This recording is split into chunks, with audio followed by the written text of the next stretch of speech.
In this video, we're going to go over a problem from one of your practice midterms, and we'll extend it a little farther. So here we have a wine drinker has collected data on thousands of bottles of wine currently for sale.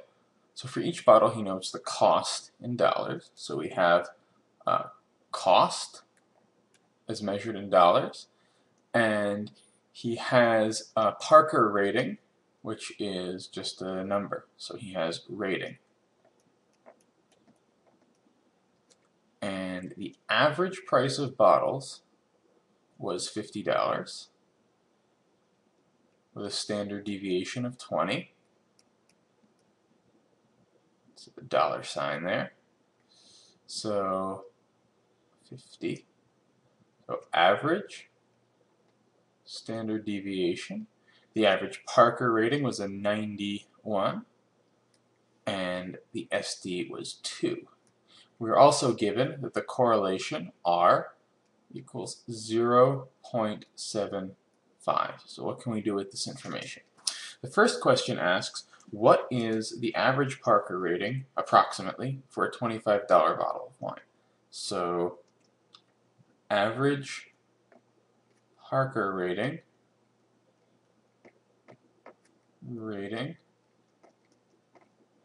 for $25 bottle.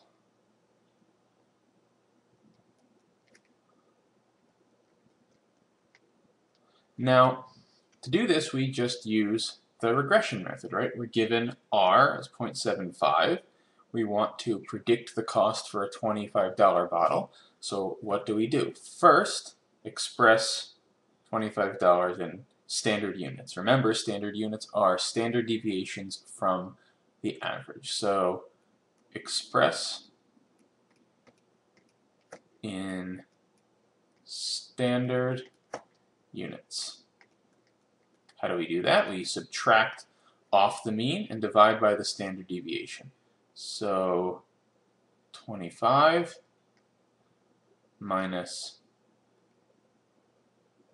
50 divided by 20, right? And so this will be minus 25 on top and 20 on the bottom. So that's equals minus 1.25. Notice that the units go away. So first we do that. Now remember that the regression principle tells us that if we move this many standard deviations away on x, then we move that many times r away on y. Note that we've made here x is the cost and y is the rating, right? We're given that the bottle is $25 and we want to predict the cost, right? Whatever you're given will be x, and what you want to predict, well, we'll make that y. So now we use regression formula. Use regression principle method.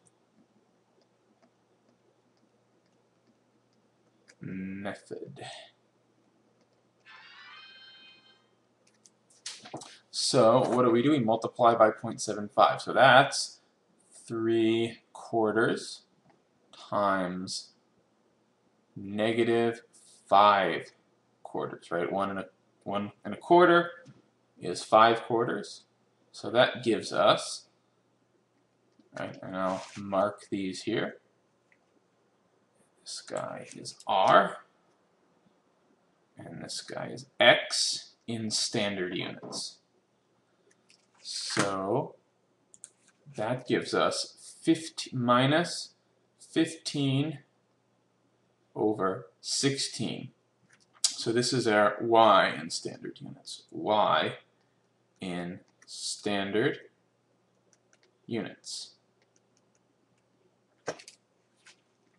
Then what we have to do is just convert that back to a rating, right, a regular number. So we know that y, let's call it star, minus the mean, which is the mean is 91. 91 divided by the standard deviation, which is 2, equals minus 15 over 16. So we multiply through by 2, so which gives us y star minus 91 equals minus 15 over 8, right? So then we add that, so we get 91 minus 15 over 8, so that's 90, that's 89 and an eighth. So an eighth is 0.125, so y star equals 89.125. So that is part 1. Next, we ask, on average, an increase of 1 Parker rating point associates with an increase in how many dollars per bottle. So 1 point increase associates with what increase per bottle?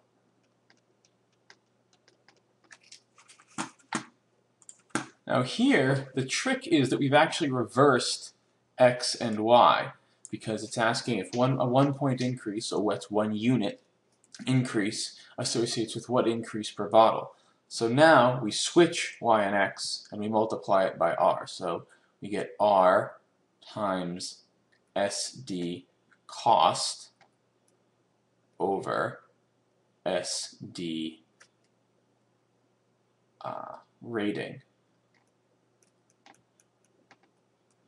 Right? We do this because 1 unit increase associates with what increase in y. That is the interpretation of the slope of the regression, which is what this guy is. So let's say this is equal to 0.75 times $20 over 2. So this is 10. So this is 7.5. Now, wrong way to do this would be to just take the slope and for making x the rating and flipping it upside down. That wouldn't give us what we want.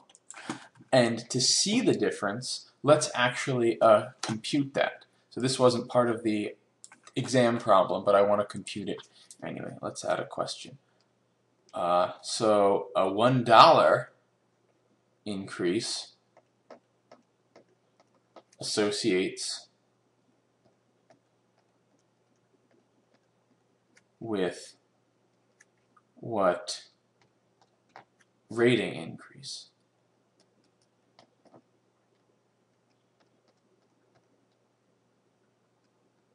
Well, to do that, we just apply the regression method again, R times SD rating, let's just call it big R, over SD cost.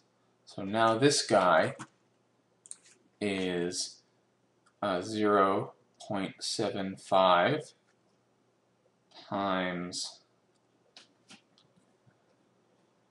rating, which is 2, standard deviation over 20, so that's a tenth, that's 0.75 over a tenth, so that's 3/4 times 1/10, and that's 3/40 of a point. And notice that we can't just multiply this by 7.5 dollars to get back to this guy over here. So $1, forgot the dollar. $1 increase corresponds with a 3/40 of a point increase. So remember, it matters if you do x, which you make your x and which you make your y. Now we'll move on to part 3. This is the hardest part. They say, the question is, if you invite 10 friends over, so let's draw a line for the next part because this is the tricky part. If you invite 10 friends,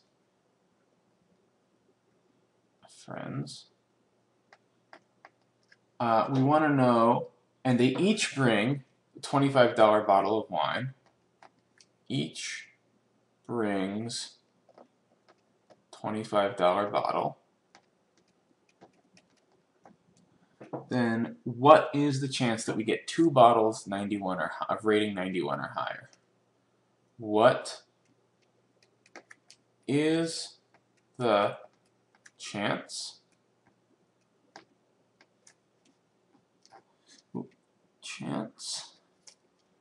we get 2 of rating 91 or higher, or higher? So this is a tricky problem. It requires 2 parts. The first is to say, what is the probability that an individual bottle of wine that costs $25, ooh, I forgot to write 25, I'll fix that, that an individual bottle of wine that costs $25 has a rating of 91 or higher. And so, but that's the same as saying the percent of all $25 bottles that have rating 91 or higher. And we know how to do that. So 1, we use the RMSE. RMSE. So what we do is we say, well, we know the predicted value. So the predicted average rating from part A is 89.125. So the RMSE is then R, so this is equal to R times the square root, oh, sorry, not R, not R. It's going to be the SD of Y, right? And remember, in this case, Y is a Parker rating, so it's going to be 1 minus R squared times SD of Y. Remember, Y is the rating. So the SD of the rating is 2, and 1 minus R squared, well, that's 0.75 squared, so let's just do that on the calculator. So 0.75 squared is 0.5625, so this is square root of 1 minus 0.5625, and the SD of Y is 2 times 2, and then so we'll subtract 1 from that, so we get 0.4375, then we take the square root, and that's about 0.6614. So let's just say 0.66-ish. So, and that's times 2, so we get this is 0.66 times 2, and that's equal to 1.32. Then what we do is we use our vertical strip method. So if this is our scatter diagram over here, nice football shape. Also, I like to say sausage. It looks kind of like a sausage. And we draw the regression line.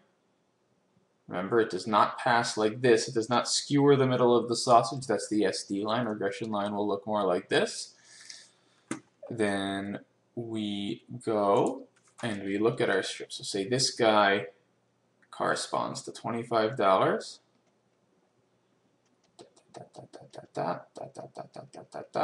And remember, the RMSE is the standard deviation of this normal curve here.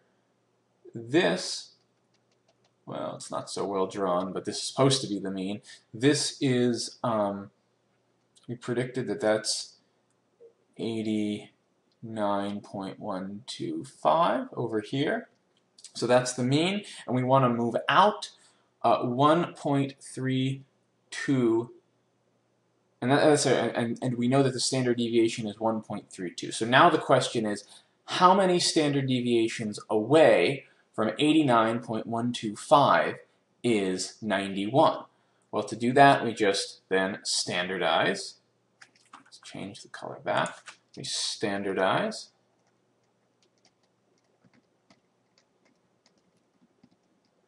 And we get 91 minus 89.125 divided by 1.32, and that's 1.4205. Now we use the z-table.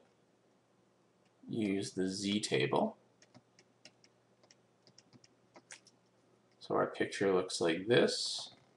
Now we care about this guy out here at 1.4205. And we're looking for this area, right? Because we want 91 or higher, so we want this area. So we care about the right. That's the same as getting it to the left of negative 1.4205. Remember, these areas are the same, that yellow and red area, those are the same because it's symmetric, so we can figure out the area in the middle if we want, and then take 100 minus that and divide by 2 to get this one, or we can use a z-table that gives you the scores to the right or the left. Either way, this corresponds to, we get about 8%. So this area, so I'll draw a little arrow, about 8%.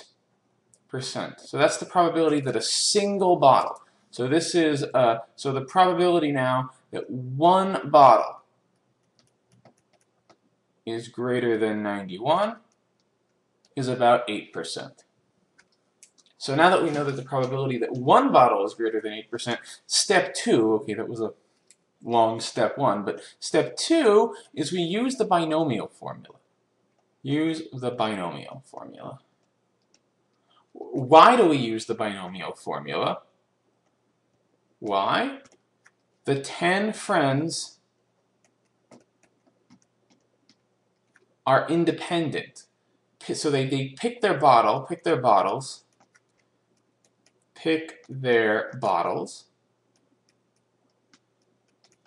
independently. And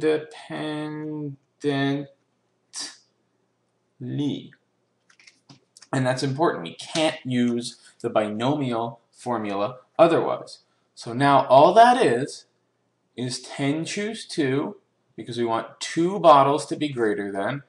So total number of bottles, number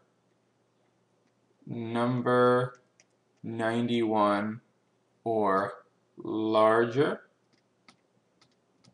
And then remember, we take P, that's the probability, 8%, so 8% is 0.08, and 0.08, and we have 2 of those, so squared, times 0.9192 to the 8th, and that's about 0.147. So the probability that you get exactly 2 bottles of wine with Parker number 91 or higher, so 2 bottles of wine in this region, out of 10 is 0.147. Remember, this is the number of ways of choosing 2 things out of 10, and this is the probability of each of those sequences, because graphically we can think of it as bottle 1, 2, 3, 4, 5, 6, 7, 8, 9, 10. All right, so there's this many ways of choosing 2 out of there, but if we know that 2 of them have rating 91 or higher, let's just mark them like this, then the probability of that particular ordering of the bottles is 0.08 times 0.92 times 0.92 times 0.92 times 0.08, and then the rest times 0.92, because we assume that each bottle was sampled independently from, say, a box of wines containing 8% rating 91 or higher and 92% that have ratings less. So that is the probability of sampling a sequence that's like this, or alternatively, so this is the probability of all sequences like this. So that's the sum of this probability of this sequence, 1, 2, 3, 4, 5, 6, 7, 8, 9, 10, and then this guy too. So right, this is the good wines are in the first 2 here, it's over here and over here. Remember, this accounts for all possible sequences where I have 2 91 or higher rated wines out of 10. And so that solves this particular problem.